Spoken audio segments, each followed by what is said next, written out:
ভাই রে শালার এটা কি খাইলাম রে, কি বানাইলাম আমি, সেই স্বাদ। এক কথায় চুমু গাইস, এক কথায় চুমু। তো প্রথমে পাউরুটি নিয়ে নিবো, তারপর এরকম একটা সুন্দর বোর্ড নিতে হবে, বুঝছো? সুন্দর হতে হবে, অবশ্যই সুন্দর হতে হবে। বোর্ডের সাথে একদম ম্যাচিং করে নিয়ে নিলাম একটা চাকু। আমার পাউরুটিটা একটু বাঁকা তেরা, এটাকে প্রথমে হাত দিয়ে একটু চ্যাপটা করে নিলাম, তারপর চাকু দিয়ে পাউরুটির সাইডের অংশগুলোকে কেটে বাদ দিয়ে, সাইডের অংশগুলো কিন্তু ফেলবে না, এগুলো দিয়ে ব্রেড ক্রামস বানাতে পারবে। তারপর একটু ডিজাইন করে স্যান্ডউইচ শেপে কেটে নিয়েছি। অবশ্যই ঢং করে পাউরুটিগুলোকে কাটতে হবে, কারণ যে কোনো জিনিসের একটা ব্যাপার সে বাদ থাকতে হবে গাইস। আমার কাছে শুধু এই বাদামগুলো ছিল, এগুলোকে আমি এখন কিচি কিচি কি করে কেটে নিব গাইস। এই শালার বেটাগুলোকে কাটতে অনেক বিরক্তিকর, একেবারে ছিটে মিটাই যাচ্ছে। শালার বেটা গুছাই দেখেছো কত সুন্দর একটা কড়াই নিয়েছি, কারণ আমি বড়লোকসদের পাশে এরকম কড়াই থাকে। আসলে কি এটা কড়াই নাকি অন্য কিছু, মানে আসলে গাইস আমি বড়লোকস হলো একটু মূর্খ আছি। কড়াই দিয়ে দিলাম বাটার দিয়ে এখন প্রত্যেকটা পাউরুটিকে আমি সুন্দরভাবে ভেজে নিব। আমাদের সময় কিন্তু পড়া যাবে না। এই কি শালার পুড়ে যাচ্ছিল, এই যে একটা পুড়ে গেল মতো লাগতেছে, তাড়াতাড়ি নিয়ে নিতে হবে, তাড়াতাড়ি, মানে দেরি করা যাবে না, মানে একদম দেরি করা যাবে।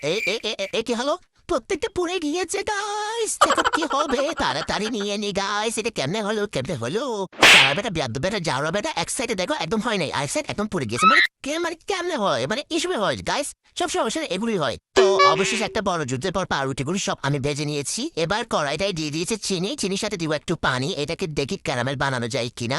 এই কি শালা এতক্ষণ ধরে নাড়াচাড়া করার পর ক্যারামেল হচ্ছে না গাইস, আমি আর ধৈর্য কুলাতে পারলাম না, এখানে উপরে দুধ দিয়ে দিয়েছি। তো এত ধৈর্য তোমরা কোত্থেকে পাও গাইস, আমার মধ্যে তো একটু ধৈর্য নেই। এখানে আমি বড় কাপের 2 কাপ গরুর দুধ দিয়েছি গাইস, তারপর আরো অ্যাড করেছি গুঁড়ো দুধ, যাতে টেস্টটা আরো অনেক ভালো আসে। দুধটাকে জাল দিয়ে আমি একদম অর্ধেক করে ফেলবো। এটা হতে থাকুক, ততক্ষণ আমি পাউরুটিগুলো সাজিয়ে না পোড়াগুলো কিন্তু আগে দেওয়া যাবে না, এগুলো মাঝখানে লুকিয়ে দিতে হবে যাতে মানুষের চোখে না পড়ে। ওজন গাইস প্রেস্টিজের একটা ব্যাপার সেপার আছে।